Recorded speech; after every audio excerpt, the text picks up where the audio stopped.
Okay, so because this is the final talk for quite a while I'm going to give here in Dhammaloka, because we're having our retreat period soon, I have to make sure that this talk lasts. So the title of tonight's talk, it was given to me just a couple of minutes before I came in here. Always searching around for something to talk about and following people's suggestions. So tonight's talk is called Who's Right? Now it's a great title for a talk, because not only does it start to give us some indication this Friday night, have you come to the correct place? Have you come to the Buddhist center? Should you have gone to the Christian center or the Muslim center or some other spiritual center, or gone down to the pub or stayed at home and watched the TV? Have you put your money on the right horse? And number two, this is not just spiritual, because have you ever noticed religious people are always arguing? There are always people arguing which is the right religion, or which is the right sect of which religion, or which is the right interpretation of this sect of that religion. And who is right, and how can you find out? Most importantly, are you right? And why is it that not only we have arguments about religion, we have also arguments about everything? Anything is okay to argue about. And when you argue, especially with your loved ones, who's right? So we're going to start on that first of all. When you argue with your friends and loved ones, who's right? In our monastery, it's very easy to understand who's right, because we have monastic rules. And we have the two major rules of our monastery. You can ask any of the monks, Anagarikas, novices staying there. The first monastic rule is the abbot is always right. It makes sense, it's obvious, isn't it? And number two, in case the abbot is wrong, refer back to rule number one.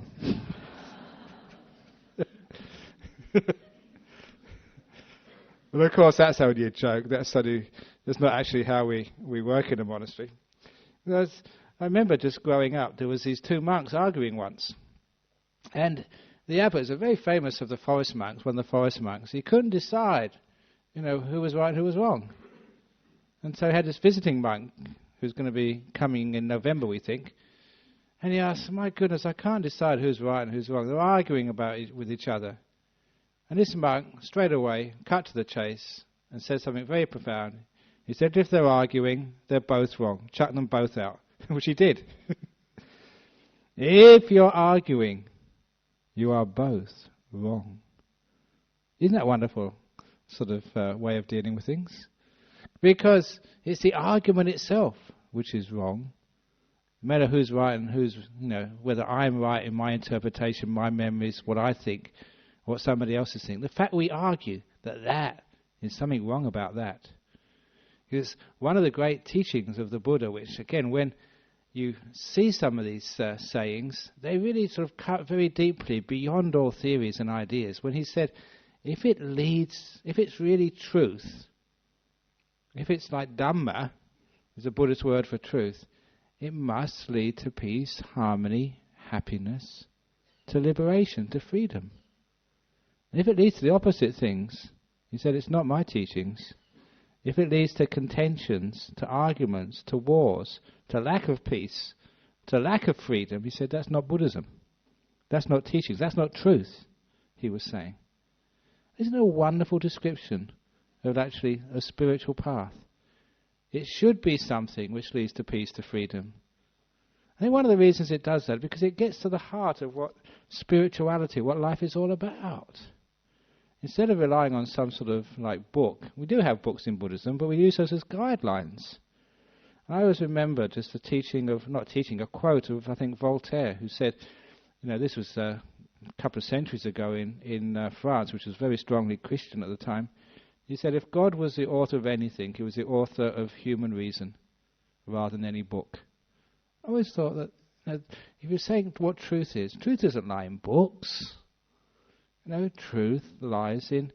I should actually say this because I'm having a book launch in a week or two's time, but some books are more truthful than others. But nevertheless, we never actually rely upon books to be the absolute truth. Because if you do, then we always sort of beat each other over the head with our books. You know, the bigger the book, the bigger headache you give to the other person, because you hit them over the head with it. But I think we all know now that sort of the truth doesn't lie in books, and we can understand the truth for ourselves, because we feel, we recognize very often that some teaching, some way of looking at life, does actually create more harmony, more peace in our world. And I'd say to you now that you can test your understanding of Buddhist teachings. Now, how well you've understood all that myself, Sister Wayam, and the other monks, nuns who visited here have taught, if you can live at peace and harmony with others, and if you can live in peace and harmony with yourself. That's a sign of understanding what truth truly is. And if you can do that, then you're right. So it doesn't really matter about the theories and the views, what you can espouse around a coffee table with your friends. Sometimes it's all right to do that, have an argument, but just for argument's sake, just for fun, having a little debate. It doesn't really matter who's right and who's wrong. You just do that for a little bit of fun. But the friendship has to be much stronger than that.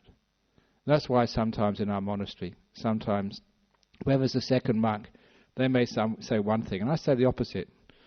You know, just for the just for the sake of it, just to have a nice little argument. Because sometimes arguments, we can actually get deeper into the truth of things. But these are your friends, and so whatever happens in that sort of discussion, that friendship is always paramount. And so, if it gets a bit too tough, then I'm the one who says sorry first. Another thing which I learned from my monastic upbringing, the one who is right is not the one who had the correct understanding about Buddhism or about the right theory or whatever. The one who is right is the one who says sorry first. I've seen that in many, many cases. Sometimes monks would have arguments. They're human beings, especially when they're young monks. Even recently, last week in our monastery, there was 2 anagarikas. They had a falling out. And of course, as soon as they have a falling out, it's on the weekend. So as soon as I came back last week on a Sunday night, they wanted to speak to me. This is called abbot suffering. And he was telling me about all the other things which this person had done. They shouldn't have done this, and they really acted out of line, blah, blah, blah. He was probably right. It probably was the anagarika's fault. But I said, your job is to go up to him and ask forgiveness. He said, I can't do that. It was his fault. It doesn't matter whose fault it is. The one who's right is the one who asks forgiveness first of all. Because they're the one who realizes what's most important. It doesn't really matter about being the ego, that I was right, you were wrong, you shouldn't have done that, I did the right thing. What happened in the past is gone. What's important now is actually showing that which leads to freedom, which leads to peace, which leads to harmony, which is an expression of love. It doesn't matter what happened in the past. I remembered at the time, because we had a Franciscan monk visiting our monastery a week or so ago, and I always remember one of the great stories which I read from the life of St. Francis. It just shows you how ecumenical we really are. That there was this monk who, actually Franciscans are very similar to Buddhist monks in the sense that they had no money, they were penniless, and they would go on alms round for their food. And this monk was going on alms round for his food. He met a poor man, and the poor man said, "No, I'm more hungry than you are. Can you give me something?" And this monk, the only thing he had was his robe. He didn't have any money, no other possessions. So he said, "Okay, here's my robe. You can go and sell this in the market, get some food, and then you can actually have something to eat today. Here's my robe." So when he came back to the monastery, he was naked. And as soon as he knocked on the door, "Get out of here. We don't have crazy people like you." But after a while, they recognized him. "Oh, it's you. What happened to your robe? Did it get stolen?" No, he explained. He met a very poor man, and the poor man was so hungry. The only thing he had to give him was actually his robe. So he gave him his robe. And of course the monk said, "Oh, that's a very wonderful thing to do. You literally give everything you've got, even the clothes you're wearing. That's a great sort of Christian good thing to do." But of course the trouble was that the word gets around that this monk is a soft touch. So the next time we went on alms round, the same thing happened. Someone asked for his robe again. And so he gave it a second time. The second time he came back naked. By this time, the monks of that monastery, they were sort of getting to know who he was. So come in, have another robe. But after 3 or 4 times of this, we've only got so many robes in the storeroom. So he had to go and see the abbot. And the abbot sort of told him, look, don't do it again. And to impress the fact that he shouldn't do this again, he really gave him a scolding. Now look, these are robes which are given by our supporters. They're supposed to be looked after, cleaned and patched if you need to patch them. But you can't keep giving them away. They're not yours to give away. You can't go around naked. And he really scolded this monk. And all the time he was being scolded, this monk just kept his head down. He's being scolded by the abbot. And when the abbot thought he'd really given him a proper talking to, he dismissed him. Half an hour later, no, he didn't come back naked. Half an hour later, he came back with a cup of soup for this abbot.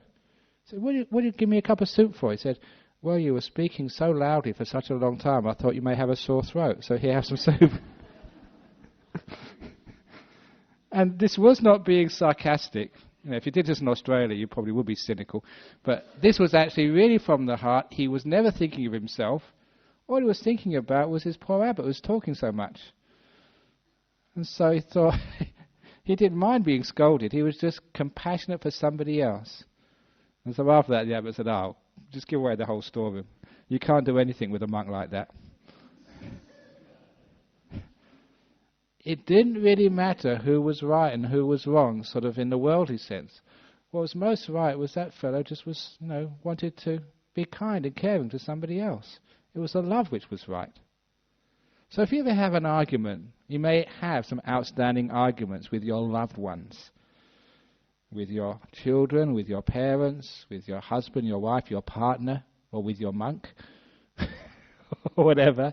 It does not matter who's right and who's wrong. Isn't it wonderful to actually just say, look, it doesn't matter sort of who's right and who's wrong. Sort of, I care for you. I ask your forgiveness. Please forgive me. Now there is where we're getting to something which we can all recognize is very spiritual. That is religion. The idea of forgiveness, something which leads to peace and harmony, which is saying, look, I'm a human being, you're a human being. We see things in different ways, but we can still love each other. We can still live together. We can still be at peace together. We can share our home. We can share our Buddhist center. We can share our planet with you, no matter who you are. If there's anything I've done to upset you, I'm sorry. When that happens, when actually somebody comes to you and asks for forgiveness, it's something which is so moving. If it really comes from the heart, then you're friends again afterwards. It has to be that way. I really think it was actually the Anagarika who I told this to last week understood what I was saying, went and said sorry. And I think the other Anagarika was the one at fault. But knowing he was at fault, but the other person asked forgiveness, made all the difference. It was a movement from the heart. That is what Dharma is. That is what Buddhism is. The one who asks forgiveness first is the one who is right. Because they have the right perspective. Sometimes, though, it's just so hard to ask forgiveness because, they really are wrong. And I haven't done anything. It's all their fault. It's all their fault. It's not all their fault. We have this wonderful teaching in Buddhism about the law of karma. If you've got a husband like that, it's because of your karma. If your wife treats that way, it's your karma. So we sometimes think, oh, it's really unfair. So just say sorry. Moving from the heart. Because who is right and who is wrong? The way we form our ideas and our views of even what happened. I read when I was in Singapore recently on the aeroplane, I got this very wonderful little article, some research done in the United States of these Marines who were being trained in withstanding torture techniques or interrogations. And just after their interrogations, the day afterwards, the psychologists were going in and say, who was the person who did this interrogation? And they did a lineup, just like in the police documentaries, lineup of these soldiers.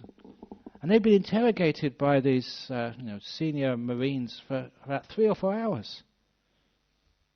And they couldn't recognize who it was. In the lineups, there's only about 30% recognition. The day before, for many hours, in an intense situation, the memory failed. Who did what? Who said what? How many arguments about who's right and who's wrong are all rely upon our memory. It's great as a Buddhist to know that your memory is uncertain. I haven't got Alzheimer's disease yet, but I can't remember what I talked about last week. In particular, I can't remember whether I told that story last week. But who cares anyway? Because memory is uncertain. And you don't really know who said what and who did what. So, why is it we argue so much, or we can fight so much over silly things like memories about who did what? You know, you probably all remember the story called Gulliver's Travels. That sort of English book recorded a war which was going on with, one of them was the Lilliputians, and the other ones, I forget who the other ones were. And it was all about, the war started because they couldn't decide that when you have a boiled egg, whether you should eat it from the flatter side or from the sharper side. Because, there's two sides to an egg. One is actually more pointed, the other one is more sort of blunt. And they had a war over which side of an egg you should start eating first. Now, that actually, why is it we can go to a war? It was like a satire. Why is it we can go to a war on small things? It's because of our ego, our sense of self, our memories and our views where we attach a me to them. That's where we get into problems. That's where we get into arguments and wars. The reason why it's hard to say sorry is because of pride. Now, when we actually put a different standard upon who's right and who's wrong, the one who is actually humble, the one who actually can say sorry, the one who can actually let go of their ego for the sense of love, because isn't what love is all about? Being selfless, egoless, not really concerning about yourself, but being more concerned about others. There is actually where we can overcome that resistance to saying sorry. That resistance to actually admitting that sometimes we're not always right. Sometimes people challenge you. Sometimes they can even challenge you about your religion, about your views.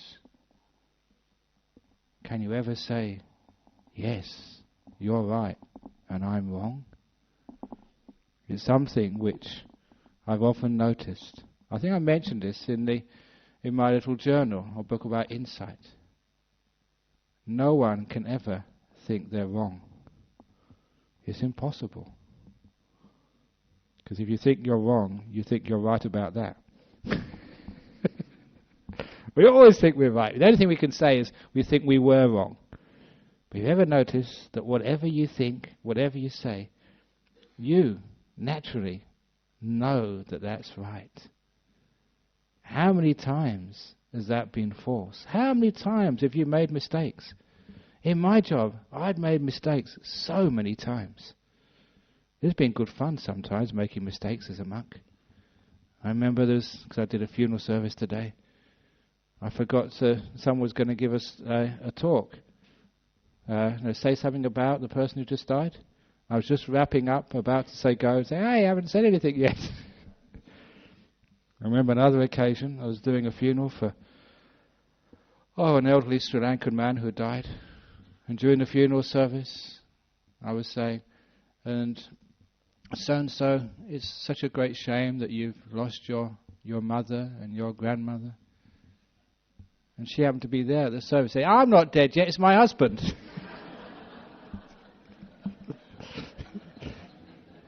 that changed the whole flow of the funeral service. Or another time when I was doing a marriage ceremony, and there was this young Thai girl came in with this old Australian man, and quite naturally, being quite innocent as a monk, I said, "Oh, is that your new father-in-law?" He said, "No, I'm her husband." But fortunately, her daughter was there, and she said, "But you're old enough to be her father-in-law," she said, and saved me. But sometimes we make a mistake. And when we make a mistake, isn't it much better to say just sorry than actually have this ego and think that we're someone who's never makes mistakes? One of the great things about spiritual life is that being able to make mistakes and not always having to be right. So when we make a mistake, we say, "Oh yeah, I made a mistake." Or to be able to say, "I don't know. You've got me there." Now that's actually the sign of freedom. Being free to be human. Being free to be fallible.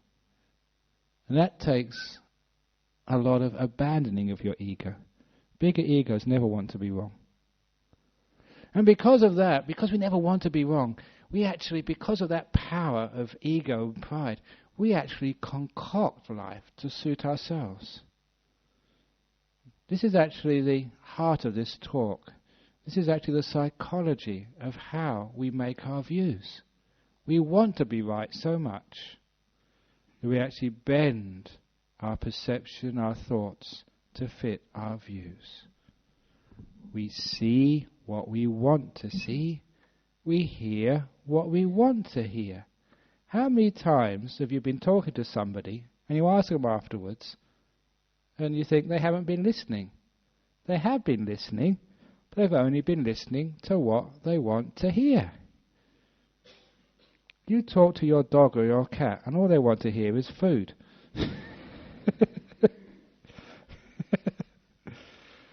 So we filter so much about what we want to hear, what we want to see, what we want to feel. We bend and filter our perceptions. Anything which we don't want to hear, we won't hear. Anything which we don't want to see, we won't see. So that's actually where dogma comes from.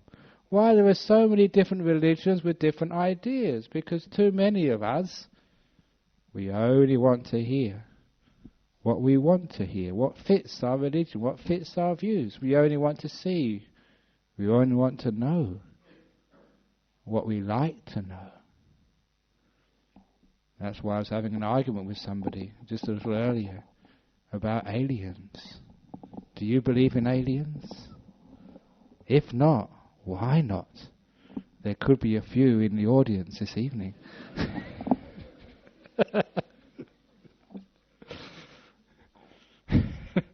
Because why not? Because for many people, especially if you're a scientist, say that's rubbish, it doesn't exist, it can't exist.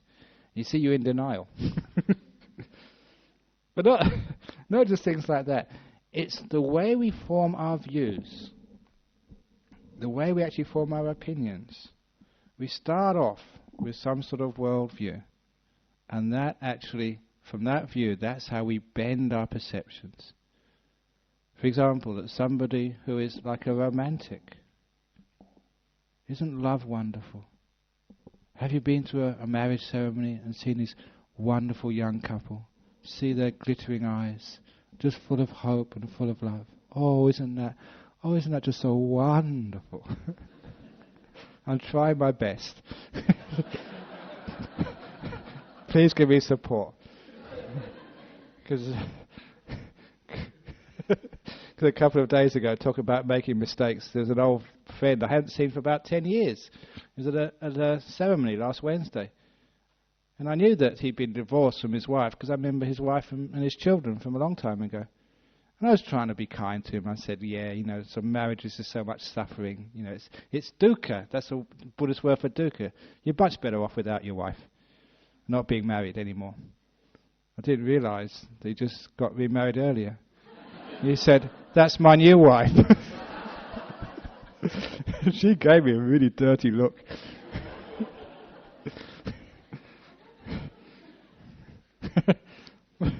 But why do monks think like that? Why do people romantic? You see, because a lot of the times that we perceive what we want to perceive, we think what we want to think. It's all about wishful thinking, or its opposite, denial. This is one of my lovely stories about when you do fall in love. You all know this one. Where do people go to fall in love? They never come to the Buddhist center. This is the wrong time, because monks are very unromantic. If you want to fall in love, you go out to a nightclub, or a nice romantic dinner in candlelight, or go like a walk on the esplanade under the moonlight. You know it's a full moon night now? Isn't that romantic? Why do people fall in love in such places? Because it's so dark you can't see what you're falling in love with. No one ever falls in love in the middle of the day. If they turned up the lights in the nightclub, you probably would stop dancing with that person. But why is it we want that to happen? Because it's fantasy. We want to feel like that. And therefore, we're willing to go along with the delusion. Why is it all the movies? They all stop when after a long struggle, they manage to finally fall in love and live happily ever after. Ha ha ha. We don't want to see the sequel, do we? Now you can understand what wishful thinking is all about. Why is it that people don't like going to the cemeteries or the funerals?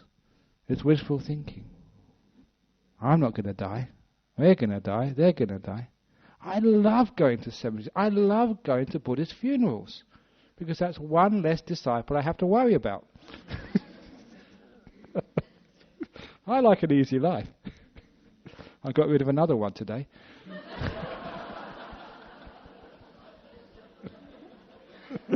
Went to a funeral at Fremantle.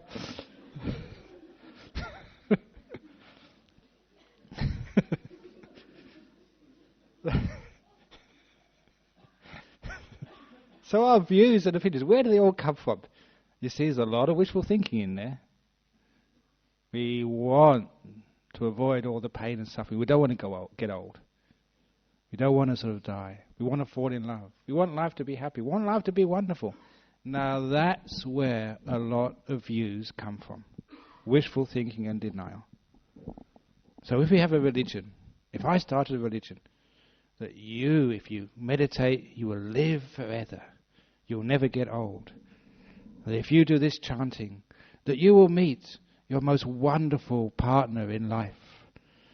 Or if you haven't already met them, or what you have met already will become even more beautiful, more wonderful. I can change your partner into being your ideal man, your ideal woman. Now if I had a religion like that, you'd really love to come again and again and again. Because wishful thinking. But unfortunately in Buddhism we tell it as it is. Your partner is going to get older and more smelly. Not less. You're going to have arguments, because that's the nature of things. It's true, isn't it? But the point is that people don't want to hear the truth, do they? Now, this is one of the things that sometimes you've got to be very careful. You have to be honest. Religion should be truth. And truth, actually, rather than being wishful thinking, should lead to a great sense of peace and harmony. Is that we are understanding, this is actually our life, and this is me. This is my experience. Because truth should be according to experience. Not just Voltaire, not just reason, not just thinking, but thinking, reason with experience, all coming together. So this is truth. And there's a lot of peace which comes from understanding, this is what a marriage is like. We know that there's going to be difficulties, we know there's going to be trouble. There's ways we can actually deal with that trouble. We're actually being realistic, being honest. We know about our bodies, the way it does go old, the way it does get sick, the way we are going to leave this world. And it's much sooner than you expect. Because this year I'm 53. I'm way over halfway. I only got a short time left now. My goodness. And many of you are much older than that.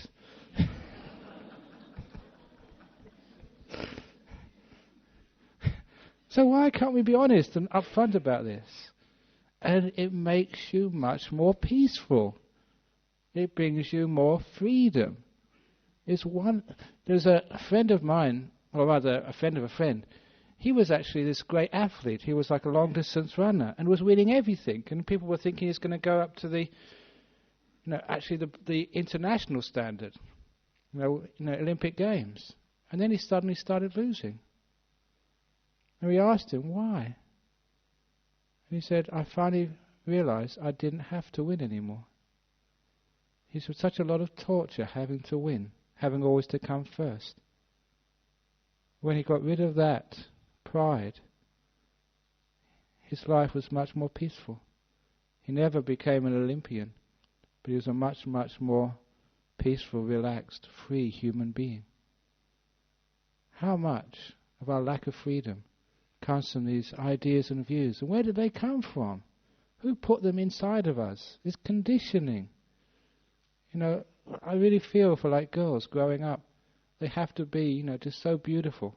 Otherwise they feel like they're failures. Not only that, the stuff they have to put on their face, the clothes they have to wear. I remember a couple of years ago when the what's it called? You have the low trousers or skirts and the high tank tops, whatever it is, have this big swathe of vacant flesh with nothing covering it. I remember the first time I saw that I was in Melbourne.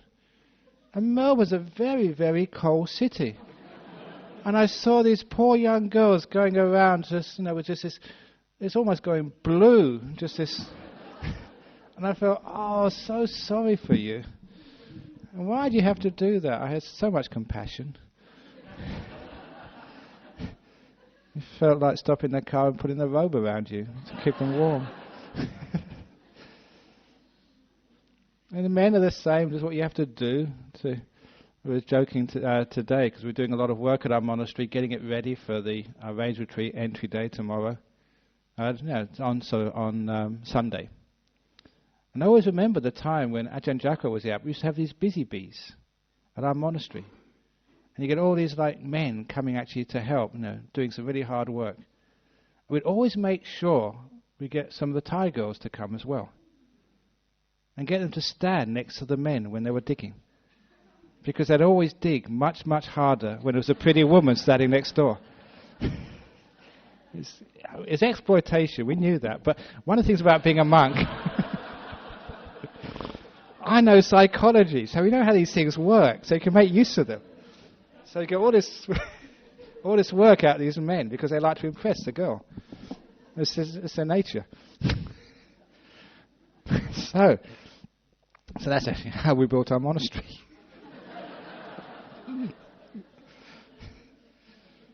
But when you actually know how conditioning works and psychology works, actually we know what a lot of these views and ideas come from. It's just conditioning, that's all.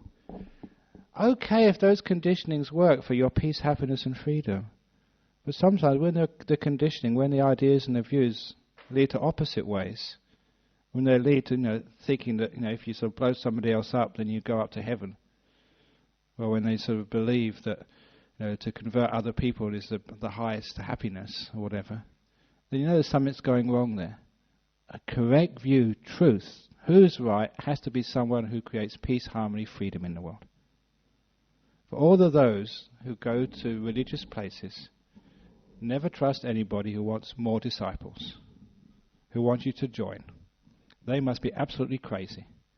The more disciples you have, the more times of an evening somebody rings you up, Ajahn Brahm, I'm in trouble, Ajahn Brahm. So if I had an argument, Ajahn Brahm, I'm going crazy. Ajahn Brahm, I want to commit suicide. Ajahn Brahm. Sometimes, this is true, sometimes my tea is cold before I can actually start to drink it. So for the last 20 years, I've been trying to get rid of disciples. A good teacher is always one who wants to get rid of you. That's what you do at school, at university. Even a good doctor that wants to get you out of the surgery. A good psychologist or therapist wants to free you so you don't have to come back again. So a good monk wants to get rid of you all. I've been trying for so many years. I must be a terrible teacher because you keep coming back, some of you, every Friday. But you see, it's freedom and peace and truth. Those are the things which is really right. Anything which is like trying to grab you and keep you, there's something wrong there, and you feel there's something wrong there. Trust those instincts, because those instincts are very, very often your best safeguard. So you know what's right if it gives you freedom, peace, and happiness. And one of the reasons this place has become very successful is because no one needs to come here. We don't ring you up on a Friday night and say, I didn't see you here last week. Where have you been? We don't take your names. We don't give you curses in case you don't come, although I threatened that a few times. Only for a joke, though. So, because of that sort of people feel that there's a freedom there. When there's not that freedom, there'll be the force, either force coming from your own, what you want to believe or what you don't want to believe, or the force coming from what's you're pushed onto you, what you're compelled to believe. And that's not freedom. What's right has to come from experience, from truth, from clear seeing, from free seeing. So I usually give not only just the criteria that it has to lead to peace, to freedom, to happiness, to be truth, but it also has to stand up to clear seeing, clear understanding, clear viewing. And by clear viewing, I mean when you take away all your desires and all your fears, all your wants and not wants. So truth has to stand up to clear seeing. So you're not seeing what you want to see. You're not denying what you don't want to see. But you're courageous in actually seeing what's really there. Sometimes it takes encouragement from somebody else. That's what encouragement is. Somebody else sits up here and gives you courage to be truthful to yourself, to your life, to who you are. To be at peace with yourself, with who you are, and your life, and this life. And that sort of encouragement, that courage, is nothing else than the old wonderful word of love. To open the door of your heart to life, and to yourself, and to the truth of this moment. Instead of wanting it to be different, allowing this to be. Allowing you to be. Allowing your loved ones to be. Even today, allowing your loved ones to die. Now that is a truth which is a liberating, a freeing truth. A love which attaches, which controls, is always coming from a sense of not seeing correctly, not seeing truly. Can you really control your own body and your own life and your own death? It's great to think that we can choose the time we die, but that's not really the case. It's just like being in a boat and someone says, your time's up, come in. And you're never ready. We're never really ready to die. It just sneaks up on us and catches us, for most of people, unawares, unready, with unfinished business. But instead of saying that, we can have this beautiful sense of being at peace with life, working with life, being with life, rather than always trying to be against it. That is where we have the freedom. That is where we have the happiness. We can allow arguments to be. We can enjoy them. We can allow sometimes the pains of sickness to be. We can make use of them. And whenever there's a problem, the trouble, you know the simile which I've said here many times? Stepping in the dog poo. We allow even the dog poo of life to be. Because that is really important. What else do you expect the dog to do? Where else can it go? So sometimes, by the law of nature, you'll step in it from time to time. But we always remember that simile, whenever you step in the dog poo, always take it back to your garden and dig it into your garden under your mango tree. And so when your mango has its fruits, when you're tasting the delicious mangoes, always remember where that sweet taste came from. It came from the dog poo. Because there is lots of dog poo in life, as many of you know. You've had lots of tragedies already in your life, things which you'd rather not happen. Deaths of loved ones, things gone wrong, blah, blah, blah. I had a great tragedy in my life. It was about 10, 11 years ago when the previous abbot left. And I had to be the abbot in his place. Oh, that was a lot of dog poo. Had to deal with.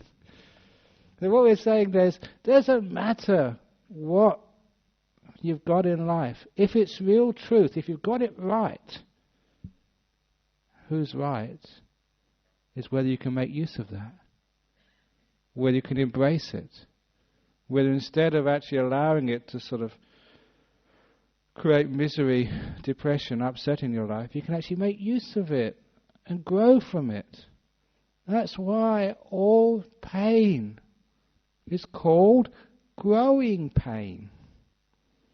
This is what pain actually is. It's there for us to grow and become better people. Yeah, it's tough at the time.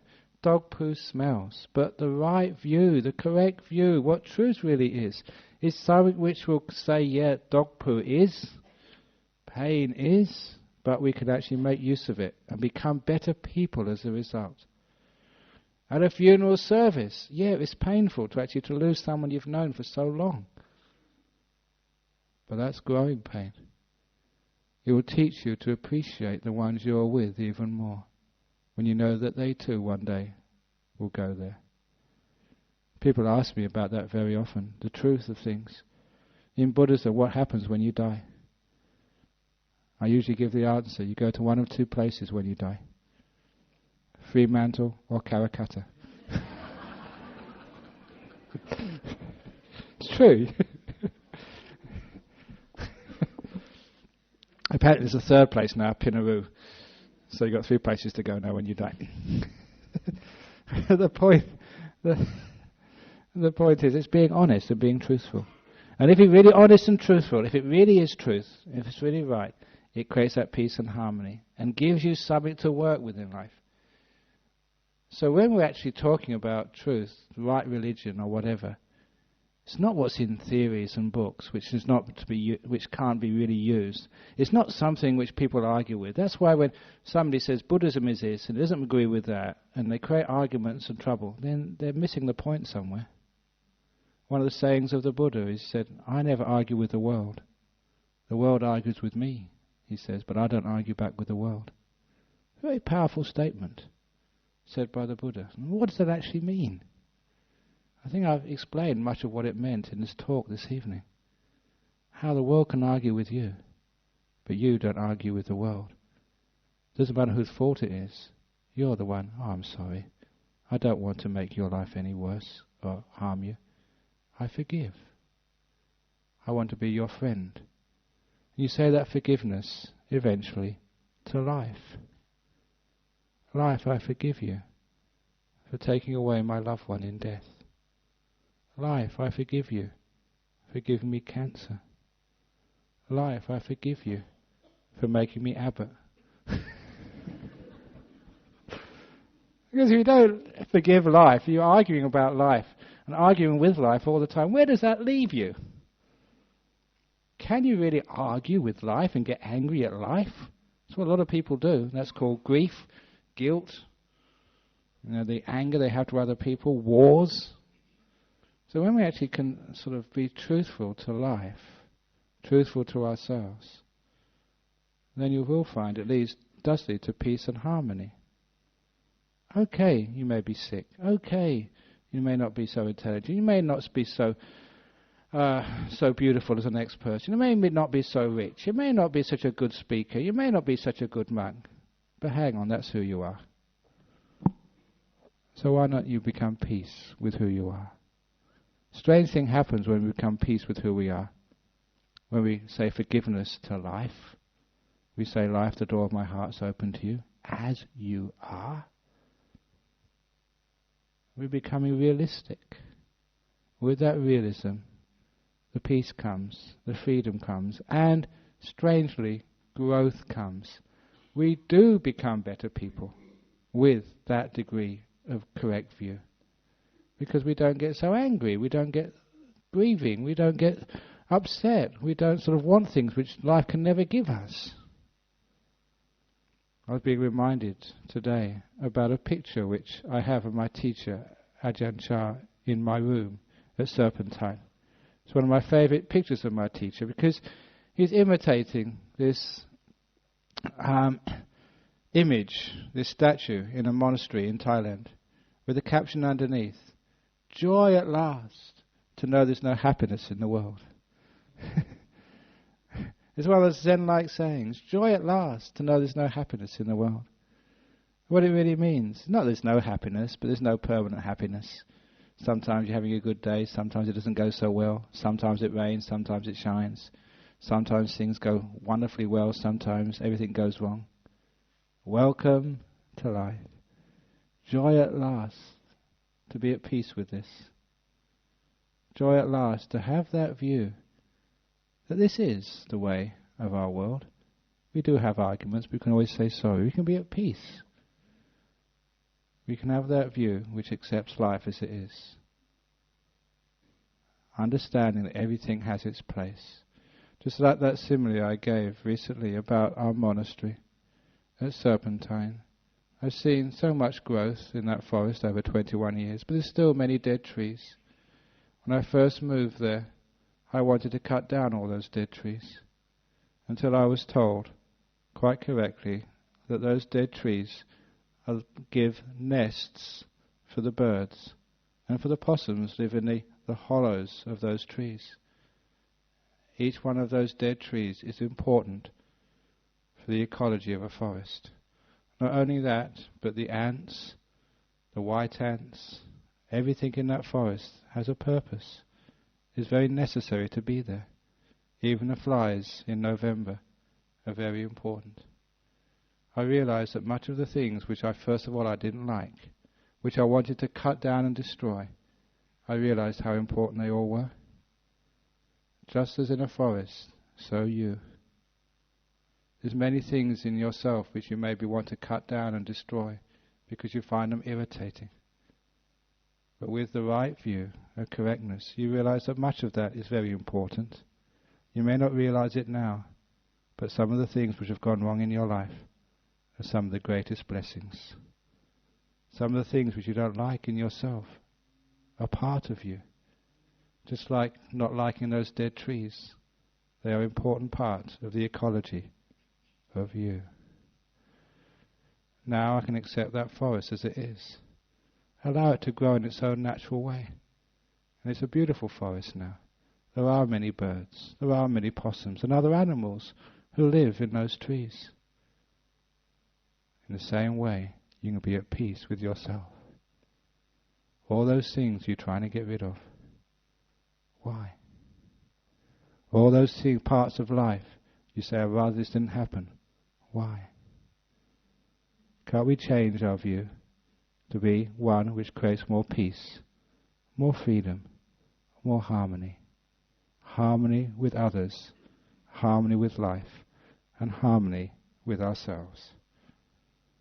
Peace, love, the door of my heart open to life. All of life.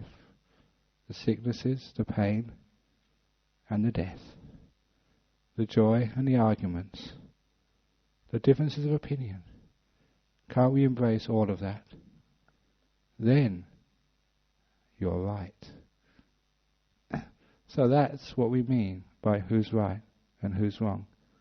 We use our experience of life, use our reason, that which leads to peace, to truth, to freedom. When we follow those criteria, then we know who's right.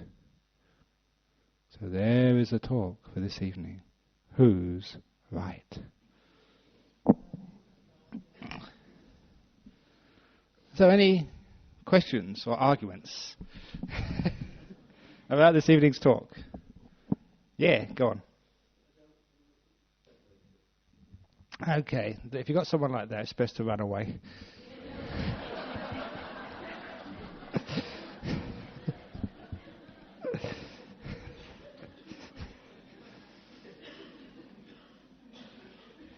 Because that will lead to peace, to freedom. Eventually, someone actually teaches them a little lesson, and they learn themselves. A lot of that is just because of fear of themselves. Too many people are control freaks, and we control in just weird ways. And sometimes, because we can't really, just be ourselves, we bully others. Or we just narcissistic, whatever it is. And it's all just control freaks. If you want to know the essence of Buddhism, it's actually changed from being a control freak but to being free. Instead of controlling ourselves and controlling others, we allow life to be. We're free. We can actually blend into things. We can disappear. Our ego disappears into the blending of nature. We melt away.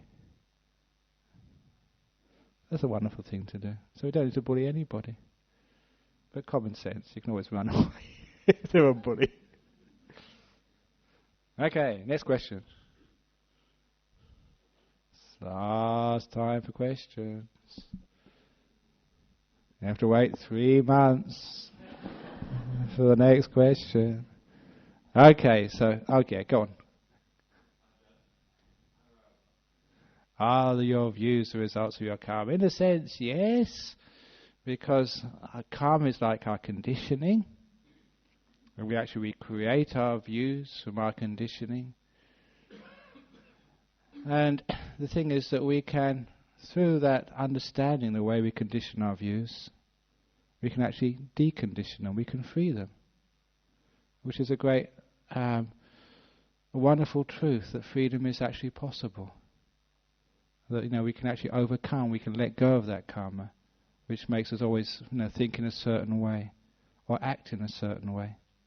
As I said last week, why is it that many of you always sit in the same place when you come here? Don't look at me, because I've got no choice. I have to sit up here. But we can actually change. Why do you sit there? Why do you come here? We can actually change. And it's the mindfulness and the opening of our minds makes us actually change. We can free ourselves. And for many people, their life is more of a freeing. Seeing some of the conditioned views and freeing them. So we're not always doing things the same old way. Why did you ask that question? Why do you put your hair like that? Why do you wear that type of clothes? Listen to that type of music? Listen to that type of TV or eat that type of muesli? You should be like a monk, live on the wild side. do things differently. Okay, thank you for that question. I know it was too deep a question to answer fully, but I just said a few words and thank you. Okay, I think that's enough for this evening and for the next couple of months. But those of you who want to listen to a little bit more, there are some talks which are going to be held on a Friday night from distinguished visitors to broaden your understanding about Buddhism by hearing the Dharma taught from people from different temples, different monasteries. So that's going to be happening on a Friday night. But if you really are hungry for one of our monks, on, August the 14th. You're all invited to hear another talk from me, a special, because of my book launch. Coming soon, in a temple near you.